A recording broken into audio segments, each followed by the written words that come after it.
Buenas noches, hermanos. Una vez más,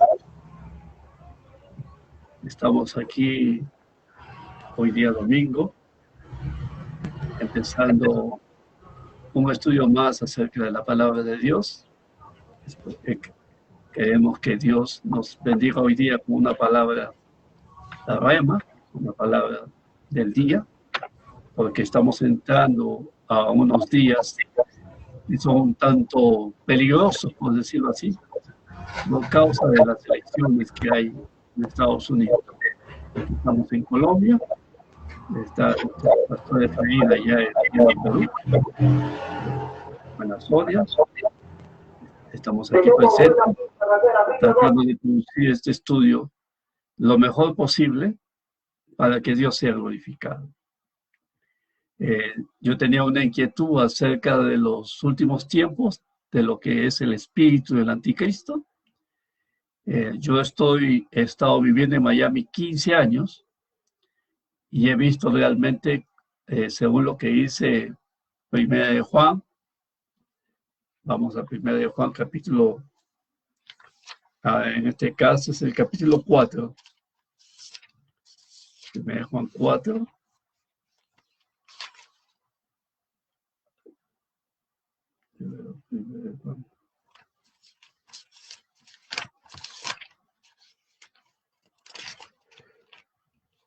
Capítulo 4, donde dice: en esto conoce el Espíritu de Dios. Todo espíritu que confiesa que Jesucristo ha venido en carne es de Dios. Y todo espíritu que no confiesa que Jesucristo ha venido en carne no es de Dios. Y este es el espíritu del anticristo, el cual vosotros habéis oído que viene y que ahora ya está en el mundo. Aquí la palabra dice que este espíritu del anticristo ya está en el mundo. Y efectivamente, por mi experiencia personal, lo que he visto, he estado ministrando yo en un promedio de 14 iglesias en Miami, y he visto cómo este espíritu del anticristo, la palabra anticristo significa uno que se opone a, es anti, se opone a, va en contra de, y también está en lugar de, o sea, reemplaza, es un reemplazo. Y lo que más he visto yo es cómo han reemplazado la unción, no por programas humanos. La emoción, o sea, se ve muchos predicadores emotivos. Hay predicadores que sudan mucho, gritan. Hay otros predicadores que se suben a la silla para impresionar a la gente. Yo cuando miraba a estos predicadores que se subían a la silla, dije: oh, Señor, ojalá que no se caiga, pero sería bueno que se caiga para que sepa que esto no viene de ti. ¿No? Y con eso trata de llamar la atención del público, ¿no? Y esto se llama reemplazar la unción, ¿no? En la palabra Cristo habla del Mesías, de ungido, o sea, Jesús, hombre ungido. Y en el caso de nosotros somos hombres ungidos, donde la unción opera en nosotros, trabaja en nosotros, predica en nosotros, hace milagros en nosotros, ¿no? Pero el humanismo, la sabiduría humana, el poder humano, a que imprime en la iglesia a través de actividades, a través de muchas palabras o cosas que se hacen, quieren reemplazar o han reemplazado la unción. Me acuerdo que una vez vi a un pastor que estaba echando fuera demonios. Y era increíble cómo estaba trabajando, y la persona que estaba endemoniada, el pastor se acercaba y hacía movimientos, y el endemoniado como que se asustaba y decía: Señor, ¿pero qué es esto? Y el pastor jugaba con el endemoniado y decía: Señor, pero eso lo está haciendo para llamar la atención de la gente, como que él tiene el poder, ¿no? Y si solamente al endemoniado se le dice así nomás, en Jesus' name, en el nombre de Jesús, fuera, ¿no? Y se va. Eso es segundos, porque la unción del Espíritu Santo es la unción del el Shaddai, el Dios Todopoderoso. Y ante el nombre de Jesús, toda rodilla se dobla, ya sea espíritus, ya sean demonios, ya sean enfermedades, ¿no? Una vez le pregunté al Señor cuánto tiempo un espíritu tiene que irse de la persona, y el Señor me dio a entender, apenas termines de hablar, ¿no? Y a veces ni habla, solamente la unción misma lo echa afuera. Y eso es segundos o microsegundos. Pero el anticristo, el espíritu del anticristo, ha hecho que de esto un show, un trabajo humano, por lo cual se piensa que solamente hay algunos predicadores que pueden hacerlo, mientras que otros no. La Biblia dice en misma primera de Juan capítulo 2, que la unción del santo está en nosotros. O sea, el poder está en nosotros y permanece en nosotros. ¿Qué es lo que tenemos que hacer? Creer, ¿no? Creer en el nombre de Jesús y dejar que esa unción se manifieste, ¿no? Eso es confesar que Jesucristo ha venido en carne.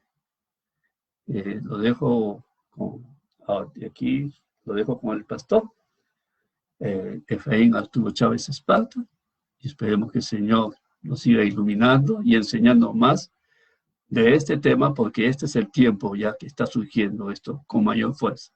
Que Dios lo bendiga. Pastor Efraín, buenas noches. Gracias, Pastor Antonio, muy amable de su parte. Es conveniente que en tiempos como el presente nosotros comencemos a reconocer que lo que Juan decía en el siglo I, Juan está escribiendo esto por aproximadamente 90-95 de la era cristiana. Hablo de primera, segunda, tercera de Juan y también Apocalipsis, hablándonos del anticristo y de cómo éste se pone de manifiesto y hace notoria la autoridad y el poder que el enemigo tiene en aquellos lugares que no son zonas liberadas para la gloria de Dios. Así, por ejemplo, la Escritura señala en el libro de Marcos, capítulo 16 y verso 17, que estas señales seguirán a los que creen en mi nombre. Echarán fuera demonios.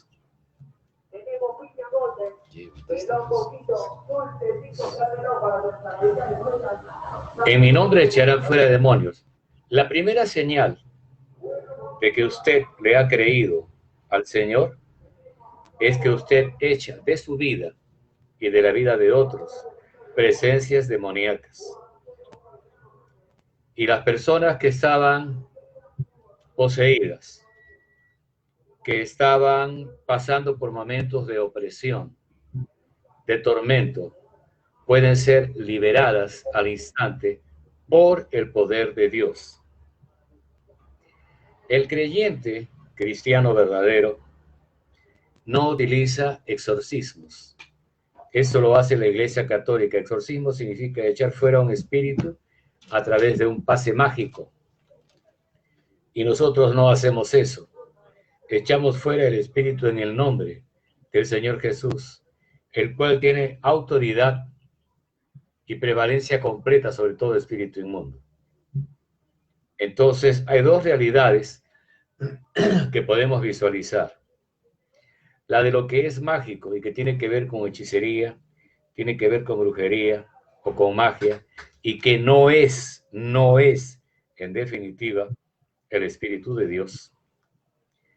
Y lo que es el fluir a través del Espíritu Santo de nuestro Dios, el cual, usando el nombre del Señor Jesús, y también el valor de la sangre vertida en la cruz del Calvario, y de las llagas del Señor Jesús por las cuales hemos sido curados, que son prácticamente la investidura que el Señor nos ha otorgado como autoridad y poder sobre toda fuerza del enemigo, y que a nosotros nada nos iba a dañar. Uno se pone a pensar muchas veces y se pregunta si esto es cierto. Y la pregunta es, ¿cómo puedes tú poner en tela de juicio lo que dice la palabra de Dios? Porque ha sido enseñado que estas cosas ya no serán.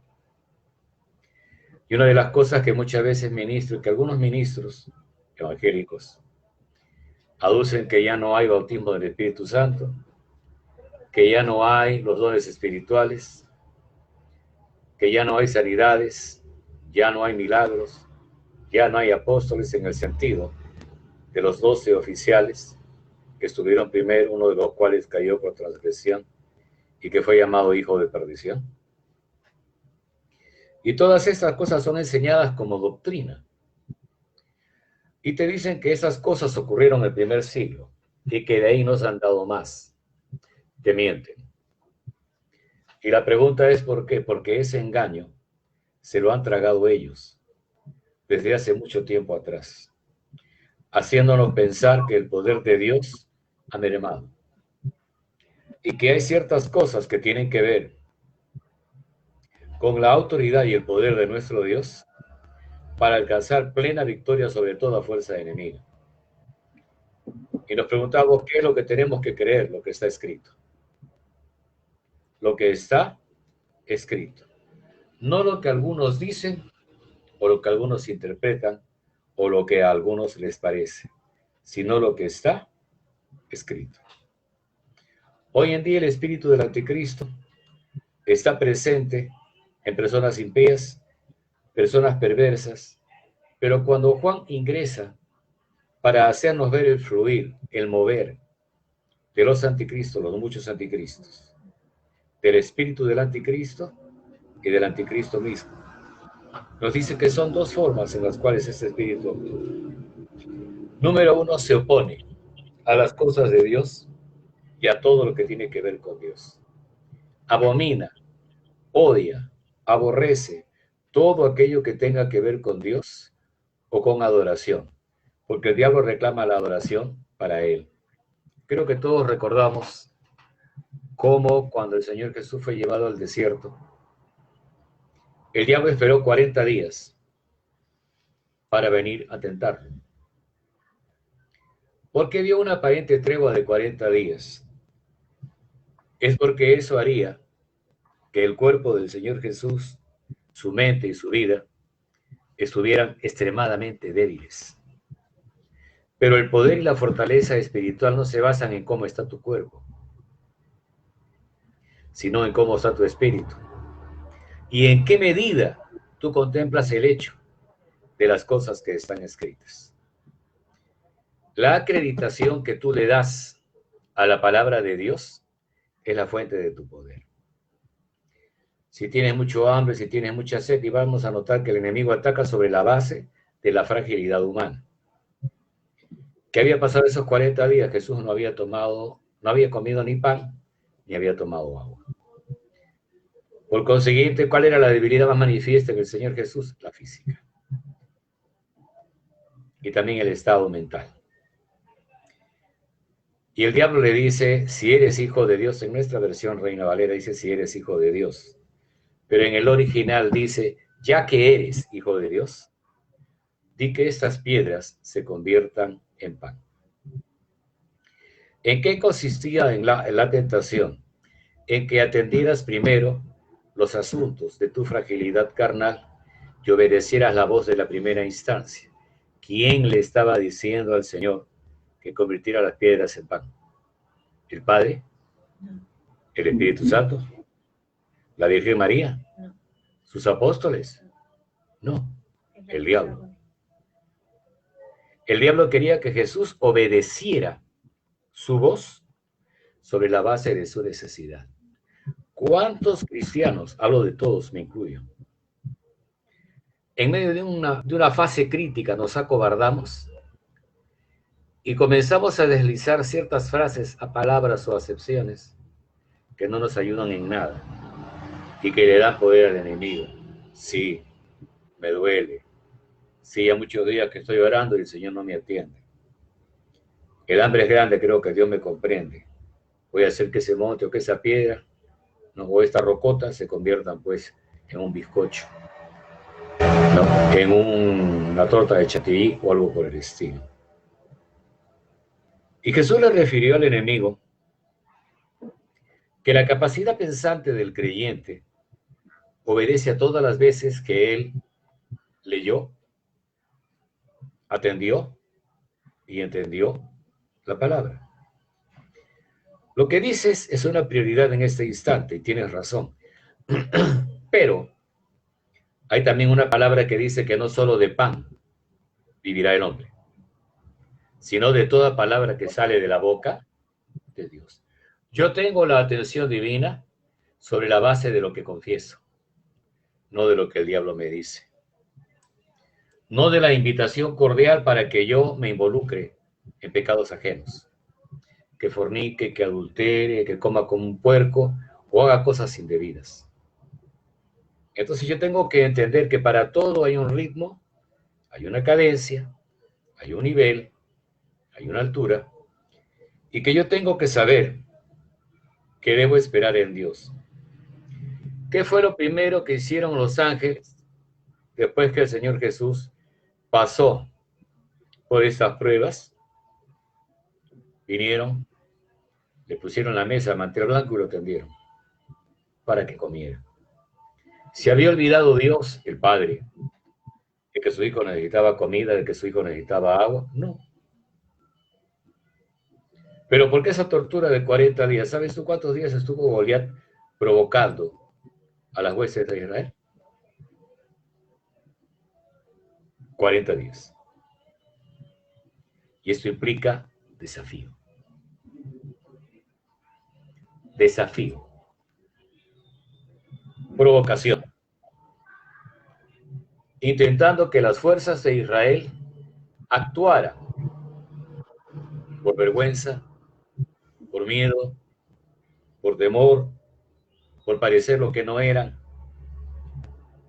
Hasta que un muchacho que había sido enviado por su papá para llevarle alimento a sus hermanos que estaban ahí en el teatro de la guerra.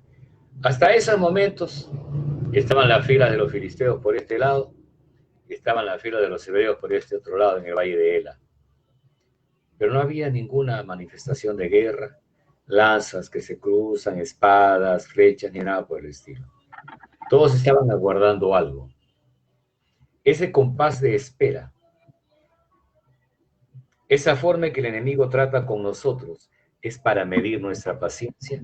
Y cuando a él le parece que hemos llegado al límite, es cuando Dios opera.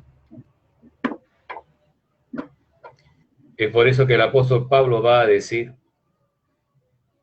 que el justo por la fe vivirá. Habacuc nos va a decir, aunque tardare, espéralo, porque sin duda llegará. Hay un plano entonces de fe y paciencia para poder estar al punto y lograr en una forma objetiva que el plan divino se cumpla. Sale Goliat y ese día, como una sorpresa, estamos hablando del día 41, y de pronto se aparece un muchacho, aproximadamente 17 años, pelirrojo, estatura media, que viene con una onda y viene con una vara. Y el guerrero, el paladín filisteo, se siente ofendido en su grandeza. Recordaba que una persona que se había convertido me dijo que en la prisión, cuando ocurre que varios cogen a alguien y lo violan, el tipo después va a preguntar a los que fueron asistentes y estuvieron viendo, y pregunta quiénes habían pasado por él. Y le van a decir, bajo amenazas o bajo percibimiento, este, ese, aquel. Entonces este hombre va con un palo de escoba. No va con una enorme espada, una enorme chaveta, no un verduguillo o algo por el estilo, no. Va con un palo de escoba. ¿Por qué? Porque quiere humillar a aquel que lo humilló públicamente. Está jugándose su orgullo. Está jugándose su fama. y quiere mostrarle a los demás que él no es un homosexual ni es un pervertido, y que va a defender su bonomía, por decir su hombría. Entonces va y lo castiga con el palo de escoba, lo patea y le da duro, y de esa manera limpia su reputación a nivel de los presos. Este hombre de 2,97 metros, me refiero a Goliat, se presenta vestido impecablemente como un soldado, con tremenda coraza, las grebas que llevaba en las piernas, bueno, y todas sus victorias de la guerra, su escudero con la lanza, la tremenda espada que cuelga de su cinto. Y cuando ve a David, le tienen poco y lo menosprecia. Cuando el reto, el desafío, el duelo, no ha llegado a herir lo suficiente a las personas, se pasa al menosprecio. Y habrás escuchado la frase, hola perdedor, infeliz pobre diablo, menudencia, cuarto de pollo, y sabe Dios cuántas cosas más que te quieran decir, para dar de bajarte y de mirarte como algo que no vale la pena realmente luchar contigo. Entonces el filisteo maldice a David en el nombre de sus dioses, entre los cuales estaba Dagón y otros más. Y dice que lo va a matar y que va a entregar su cadáver para que sea comida para las aves del cielo y para las bestias de la tierra. A la sazón, David respondió al reto en el día 40. Número 1. Hay un reto, sí, hay una respuesta. Y cuando el bravucón, me refiero en este caso al gigante, insulta, denigra, cuestiona y maldice a David, él está hablando del hombre que Dios había ungido para vencerlo. David le hace ver al filisteo que él tiene un Dios con el cual tiene pacto y que ese Dios le va a entregar al gigante y a su gente para que ellos sean comidos por las bestias del campo y por las aves del cielo. Y acto seguido, David se va al arroyo que por ahí está y coge 5 piedras que habían sido pulidas por el pase del agua durante mucho tiempo. Dirige las que tienen forma de platillo volador y que parecen unas empanadas. Y las coloca de a uno en la palma de la onda. Y se apresura para ir a la línea de batalla. Hay pues una línea de batalla. Estás tú aquí, por acá, y de pronto estás en la línea de batalla. Lugar perfecto para que ambos se ataquen. Y esa bestia de casi 3 metros comienza a marchar y hace el ruido de un ejército con todas las cosas que llevaba encima. Y coge su lanza, que era más grande que David. Y David lo madruga, porque él le manda una pedrada, y todo el que luchaba en estas contiendas tenía un casco que dejaba algo así como una mirilla en los ojos y también para respirar aquí. Y tú podías estar totalmente cubierto de cualquier cosa que te lance. Entonces el Señor le sirvió a David de mira y él lanzó la piedra desarrollando una velocidad increíble. Y al llegar a la frente del gigante, le perforó el frontal. Continuó en su carrera hasta perforar el cerebro y lo mató. Algunos creyeron escuchar en el gigante bravucón que gritaba etete, etete, etetón, y cayó. de bruces, muerto. David comenzó a correr. El escudero no daba crédito a sus ojos. ¿Qué cosa? Nuestro gigante muerto no puede ser. Y David, ni corto ni perezoso, se apropió de la espada que había tenido Goliat para hacer la suya. Y acto seguido lo decapitó.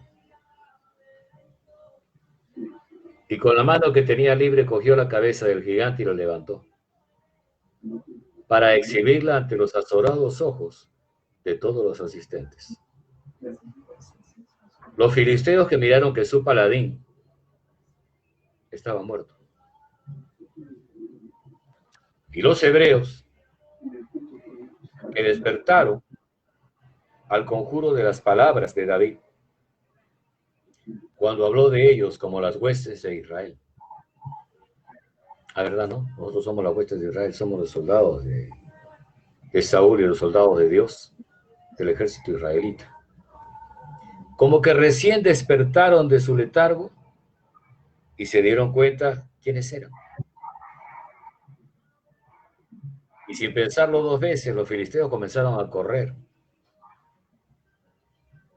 hacia su nación, hacia su tierra. Y también los hebreos corrieron. Y se dieron gusto con el hacha, se dieron gusto con la espada, se dieron gusto con las flechas, con los sables, con todo. Y dejaron todo regado de cuerpos muertos. Porque el toque de la realidad fue dado por una pedrada entre los ojos del gigante. Esto echó a dormir al gigante para siempre, pero despertó al mismo tiempo al espíritu que gobernó a los israelitas para perseguir a los filisteos y hacer una matanza de Padre y Señor mío. ¿A quién estuvieron escuchando los israelitas durante 40 días? A Goliat, el geteo, era de Gat. Recuerden ustedes que eran 5 ciudades-estado en la nación filistea. Habían 5 príncipes o 5 reyes, y ellos componían a la nación filistea. Y Goliat era de la tribu de Gat. Cuando ven al gigante muerto, todo su valor, toda su fuerza, todo aquello que significaba un recurso para el diablo y para los filisteos, fluía cómodamente. Y todos los hebreos, llenos de pavor y llenos de miedo, trataban de evitar, miccionar, o si prefieren orinarse, frente a la visión del gigante. ¿David escuchó las palabras del gigante? Sí. ¿David tuvo temor del gigante? Sí. ¿Por qué sabemos eso? Porque David invocó su pacto. El pacto que tenía con Dios. O sea, yo sé que voy a ganar esta pelea. Yo sé que voy a ganar esta batalla. Yo sé que voy a ganar la guerra. Porque Dios está conmigo. Soy una persona de pacto. Tengo la palabra, tengo el ímpetu o el espíritu, tengo la autoridad, tengo la fuerza y tengo a Dios en mi parte. Y tú corres al límite de la batalla. Cuando el Señor le dijo a Satanás, no solo de pan vivirá el hombre, sino de toda palabra que sale de la boca de Dios, ¿por qué no insistió Satanás? No tenía cómo. No tenía cómo. En primera de Juan, el capítulo 2, en los versos 15 al 17, está precisamente la forma en la que el enemigo procede para tentarnos y ganar su batalla. Hay 3 cosas que van a ser reveladas aquí. Por favor. No améis al mundo, ni las cosas que están en el mundo. Si alguno ama al mundo, el amor del Padre no está en él, porque todo lo que hay en el mundo, los deseos de la carne, los deseos de los ojos y la vanagloria de la vida, no proviene del Padre, sino del mundo. Y el mundo pasa, y sus deseos, pero el que hace la voluntad de Dios permanece para siempre. Ustedes pueden notar a través de estas expresiones, hay tres cosas básicas: deseos de los ojos, deseos de la carne, vanagloria de la vida. Y Jesús menciona tres pruebas.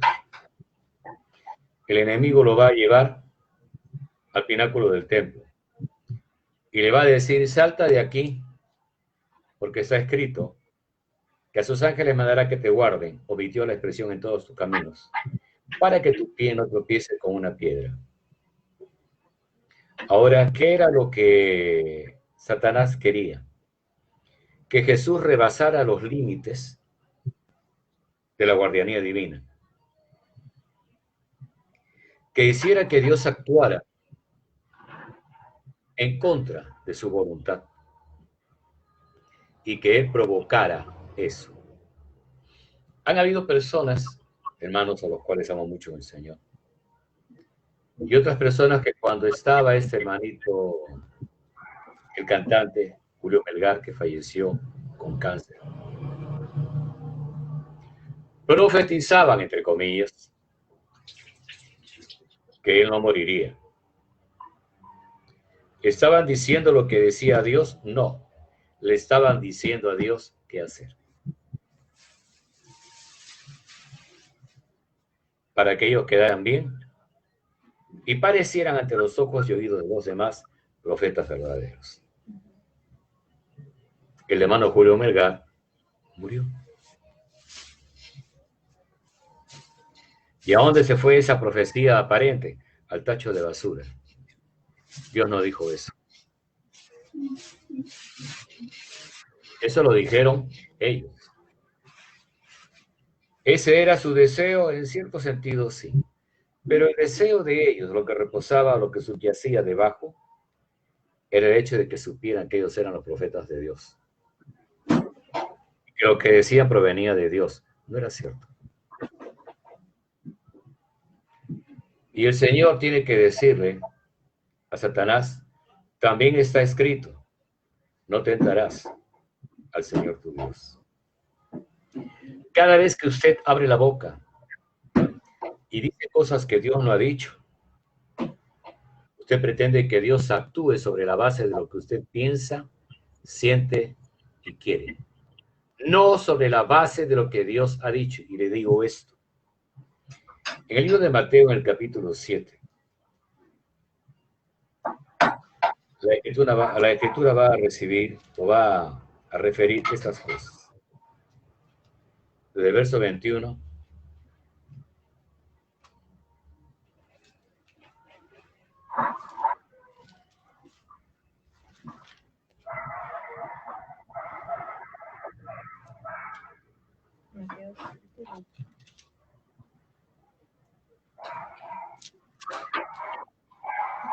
No todo el que me dice Señor, Señor, entrará en el reino de los cielos,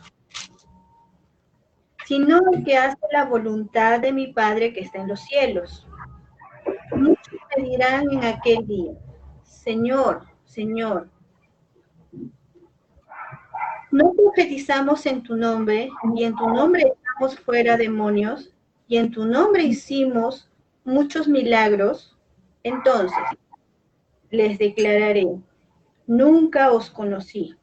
Apartaos de mí, hacedores de maldad. ¿Qué ocurre cuando usted es un profeta bocón? Usted no ha operado en el nombre del Señor Jesús por una instancia divina. Por eso dice la Escritura: no todo el que me dice Señor, Señor entrará en el reino de los cielos, sino aquel que hace la voluntad de mi Padre que está en los cielos. Muchos me dirán en aquel día: no profetizamos en tu nombre, no, bueno, en fin, una serie de cosas. Y el Señor les va a decir, nunca los conocí. Apartados de mí, hacedores de maldad. ¿Qué cosa es hacer maldad? El querer hacerle a Dios manitas de cordero para que haga lo que tú quieres o lo que tú dices. Y el Señor no obedece voces humanas caprichosas, ni tampoco que le den órdenes. ¿Habrá visto usted a esos predicadores? Acá, allá, de aquí, de allá, ¿no? ¿Qué es todo esto? ¿Deseos de figurar? ¿Qué es acaso Dios tu chacal? ¿Es tu siervo, tu perro? ¿Es tu esclavo? Aquí el siervo soy yo, el esclavo soy yo. Y tengo que darle a Dios el honor y la gloria y hacer lo que dice Él, no lo que yo quisiera que Él hiciera. Dios no va a seguir el consejo suyo, tampoco el mío. Dios va a operar de acuerdo a su consejo. Y por último encontramos que el Señor es llevado por el enemigo y lo lleva a un punto alto donde le muestra todos los reinos del mundo. Y le dice a Jesús, todo esto te daré si postrado me adorares. El Señor Jesús le dice a Satanás, escrito está, al Señor tu Dios adorarás y a Él solo servirás. Y su palabra, hermano, obedecerá. Jesús se negó a actuar per se por sí mismo. La recomendación del maligno parecía la más acertada, la más apropiada, lo mejor que pudo escuchar. Pero ese es el espíritu del anticristo, que quiere llevarlo a usted por la carne. Recuerde que el Señor Jesús va a referir ahí en Juan 6:63. Las palabras que yo os he hablado son espíritu y son vida. Las palabras que yo os he hablado son espíritu y son vida. Cuando usted obedece a Dios y trabaja bajo sus instancias, no se apresura. No se pone inquieto, no se vuelve loco. Y hace lo que Dios le dice. Es por eso que cuando los apóstoles salen de gira, encontramos que van ellos por la ruta indicada al inicio por el Espíritu. Y luego, cuando no saben cómo orientarse y a dónde ir, dice la Escritura que Pablo tuvo un sueño en el cual se le aparece un varón macedonio, vestido como macedonio, que le dice, pasa por aquí y ayúdanos. Entonces, él comprendió que el Padre le estaba diciendo a Pablo y a la gente que con él iba, tienen que ir a Macedonia. ¿Por qué? El siguiente punto para atacar es ese. Allí van ustedes a hacer historia. Y van a hacer mi voluntad. Para allá se fueron. Y cada vez que el Espíritu de Dios opera, tú ves el éxito. Y cada vez que opera la carne puedes ver cosas relativas. Pero mayormente lo que va a haber es fracaso. Si no en el momento, con el tiempo. Y nos preguntamos por qué es eso. Porque usted, lleno, no de poder ni de alabanza ni gloria, sino de sí mismo, le dice a Dios qué es lo que tiene que hacer. Y quiero decirle algo, a Dios no le va a hacer caso. A mí tampoco. Ni a ningún siervo suyo. Que no esté atento a lo que Él quiere. Cuando está atento, entonces la persona va a hacer exactamente lo que dice Dios y no lo que Él quisiera hacer. Y el éxito está garantizado. Muchos años atrás, cuando recién comencé en el ministerio, estando en una iglesia de las Asambleas de Dios, salieron unos jovencitos, también yo estaba en esa época muy joven, y decían, sí hermanos, estamos viendo cómo el diablo opera en las iglesias, y cuando hemos llegado nosotros a predicar el evangelio, en lugar de apoyarnos y ayudarnos los hermanos, No nos dieron alojamiento, no nos dieron comida, no nos dieron nada. Y pasamos una situación sumamente difícil. Pero bueno, después vimos cómo hacer para volver, ¿no?, de allá. La pregunta es, ¿quién les dijo que fueran? No fue Dios. Y hay mucha gente que es aventurera. Quiere ganar fama. Quiere que su nombre sea exhibido públicamente.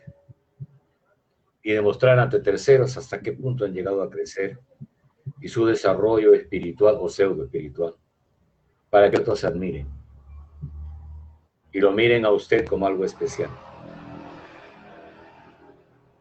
Y ese espíritu aventurero se enfrenta o se confronta con el hecho de que Dios no los envió. Y nos preguntamos, ¿qué fue eso, el espíritu del anticristo? ¿Estará Dios avergonzado por lo que pasó? ¿La iglesia avergonzada por no apoyar a este grupo de aventureros? No. Ellos salieron porque les dio la gana. Ellos salieron por aventura, a ver qué pasaba. No porque Dios los enviara. Cuando estuve en la zona de Barranca, Norte Chico, en mi país, había un hermanito, evangelista, él. Y mientras que estábamos orando por la gente, el Señor hacía señales y milagros entre ellos. Hablo de Dios, no de mí. Y el hermano dijo, ¿ustedes creen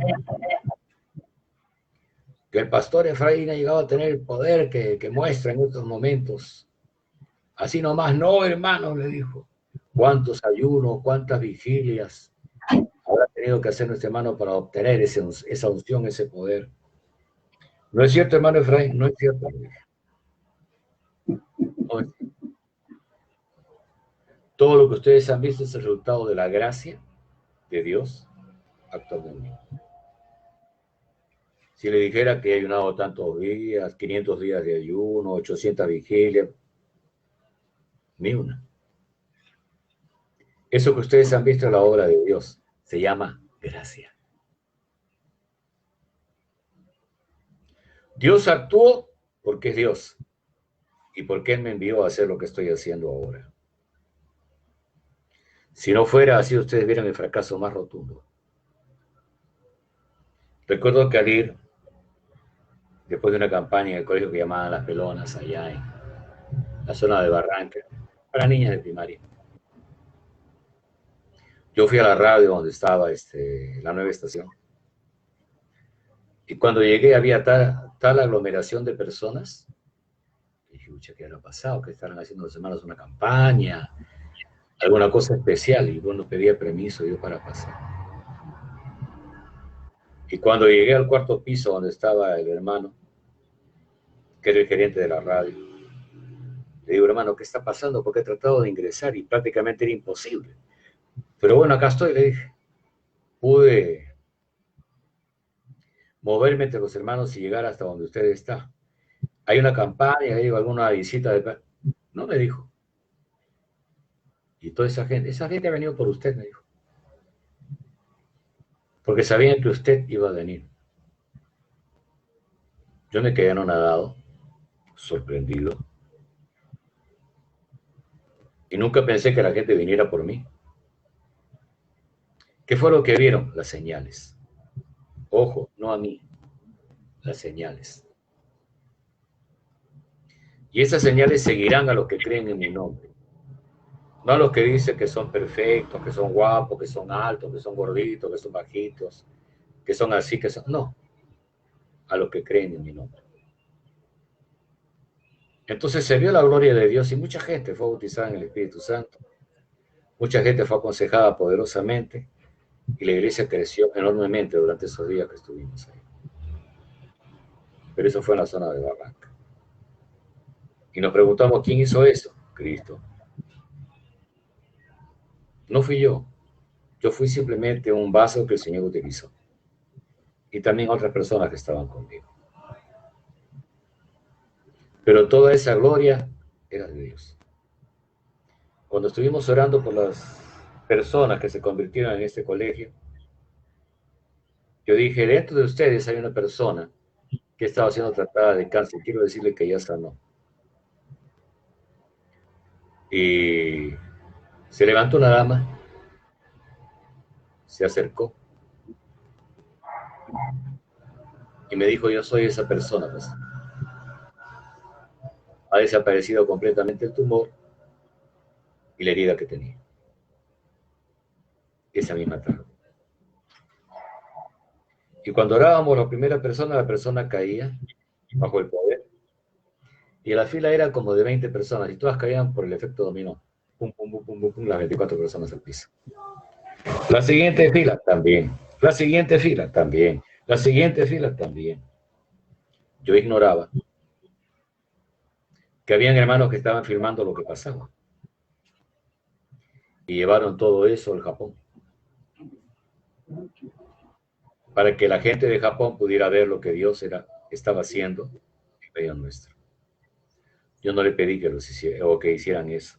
Eso lo hicieron ellos en forma práctica. Si me dicen, ahora va a ser usted conocido en Japón, es un asunto que no me interesa, le dije.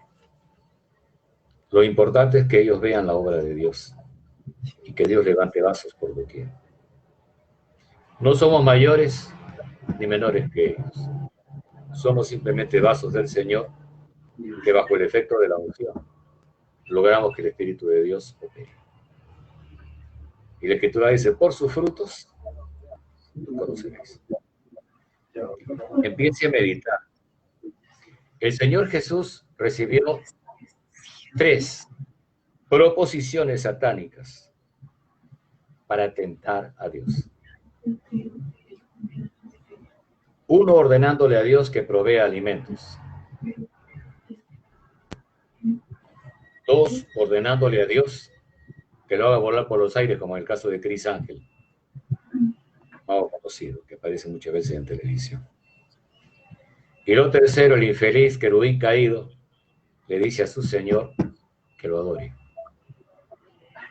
y que hará que todos los reinos del mundo le pertenezcan a él. Claro, bajo el gobierno de Satanás, no de Jesús.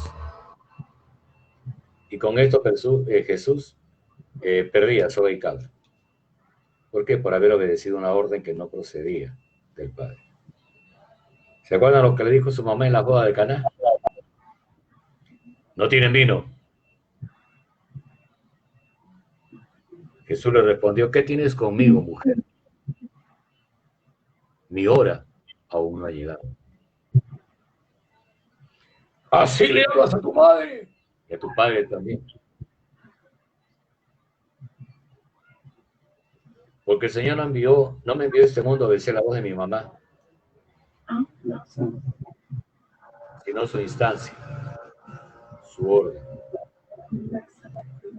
El Señor Jesús decidió por él mismo regalarle a la pareja 6 tinajas de vino, ¿no? Como de 120 galones cada uno. Así que hubo vino por una semana. Y de buena, porque Dios no hace adefesios. Uno se pone a pensar en esta cosa y dice, Señor, ¿qué quieres decirnos con esto? Que hay muchas cosas que están siendo hechas por la iglesia, que Dios no ordenó. Hay muchas cosas que nos gustaría que pasen y no pasan. Se viene el aerolito tal, el cometa tal, se viene esto, la desgracia, Estados Unidos será destruido, pasa esto otro, así y así pasará. ¿Quién dice eso? Los profetas, entre comillas, baratos del Internet. Dios no dijo eso. Dios no dijo eso. Dios no está obligado contigo porque tú abriste la boca. El día que Él te diga que tú la abras, habla. Si no, cállate. Cuando Moisés se presenta delante de Yahweh, Dios, el Padre,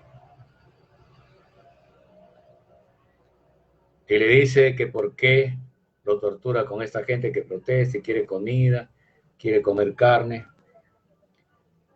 Y el Señor le dice a Moisés,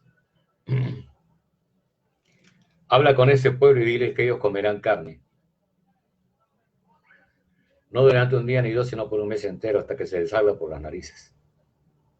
Hasta que se hartan de comer carne. Entonces Moisés le dice al Padre, vas a secar el mar para darle de comer a 600,000 hombres de a pie, más esposas e hijos, promedio de 2 millones de personas. Y el Padre le responde a Moisés, su íntimo, se ha cortado la mano de Yahweh para no cumplir lo que digo. Ahora verás si se cumple mi palabra o no. Moisés salió de la presencia del Padre. ¿Qué tenía Moisés dentro de sí mismo? Profundas dudas. Pensando, ¿de dónde vas a sacar pues comida, carne, para un mes, para 2 millones de personas? No seas malo, pues. No seas abusivo. Y cuando él se presentó delante del pueblo, le dijo a la nación hebraica, el Señor dice que Él les va a dar carne por un mes entero. La pregunta es, ¿eso es lo que pensaba Moisés? No. Pero eso es lo que dijo Dios. ¿Me está escuchando, hermano, hermana? Eso es lo que dijo Dios. A mí no me importa que usted como siervo de Dios crea bien, crea mal, crea poco, crea mucho. Usted limítese a decir lo que dice Dios y no diga lo que Él no ha dicho. Para que no sea hallado en falta usted y luego quede avergonzado y de paso avergüence el nombre del Dios que usted invoca. Por eso el creyente tiene que afirmar su corazón en la obra divina y en el hecho de que ante todo usted es un siervo. Por eso cada uno de los apóstoles que escribe dice, fulano, siervo de Dios y apóstol de Jesucristo. No dice patrón de sus hermanos, líder indiscutible, dictador, ente pensante, jefe, supremo general de las Fuerzas Armadas. No. Fulano de tal, siervo. La palabra es esclavo. Y apóstol. Primero siervo y luego apóstol. Si usted no está consciente, no está consciente de que es un servidor, tampoco le sirve a Dios como apóstol. Tampoco le sirve a Dios como profeta ni como nada. Usted tiene que darse cuenta de que Dios lo colocó a usted en poder y autoridad para servir a su propósito. Para que el espíritu del anticristo no le gane y usted no obtenga gloria personal. ¿Cuántos siervos de Dios poderosos han caído en el delirio? Yo soy la cubierta de todos ustedes. Yo soy el padre de este, de ese y de aquel. ¿Quién le dijo eso? Él, a sí mismo. ¿Dios le dijo eso a él? No. Y es por eso que cuando caes en el delirio, te enajenas, te sales de los límites y trasciendes de la forma más absurda y ridícula que te puedes imaginar. El espíritu del anticristo resiste a Dios, número 1. Y número 2, ocupa su lugar.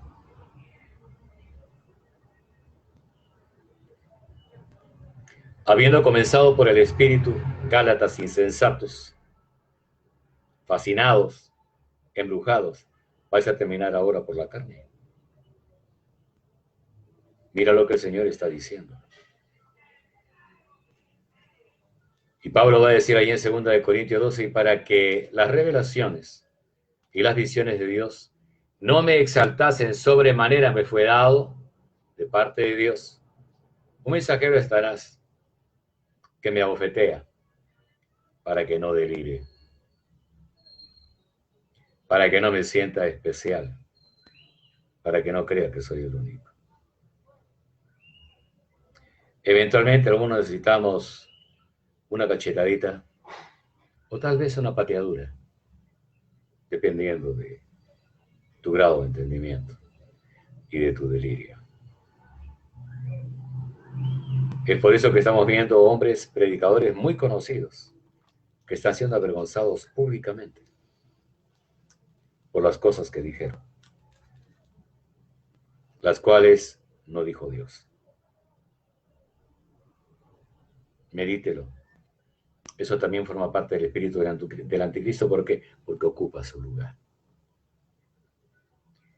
El día en que el Señor le dijo a su pueblo, a sus apóstoles, no llaméis Padre a nadie, porque uno solo es vuestro Padre, el Padre Celestial. Y cuando alguien te dice que Él es Padre, porque tiene el espíritu de paternidad, eso no dice la Biblia.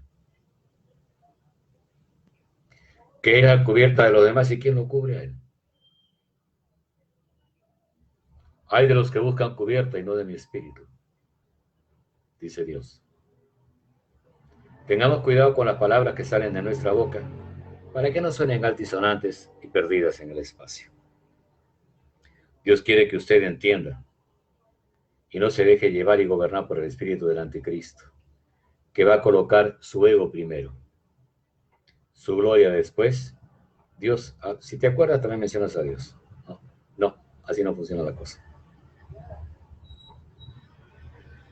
Por eso vas a notar, fulano de tal, ministros. Ministerio, fulano de tal. ¿Qué es eso? Gloria autosumida, gloria propia. Aprenda a darle a Dios la gloria. Si algo bueno pasa, la gente recordará a Dios y no su cara. Hasta aquí mi participación, hermano Antonio.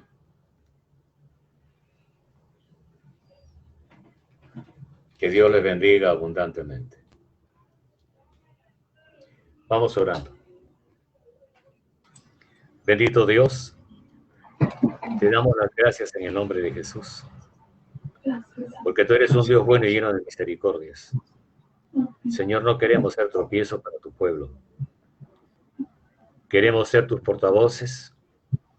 Queremos ser, Señor, humildes ministros tuyos, que hacen tu voluntad, que dicen lo que deben decir, hacen lo que tengan que hacer y se muevan de acuerdo a lo que tú dices, para corroborar tu bondad y tu gracia sobre toda la tierra y sobre cada ser que habita en ella. Aleluya. Gracias por tu amor. Gracias por tu misericordia.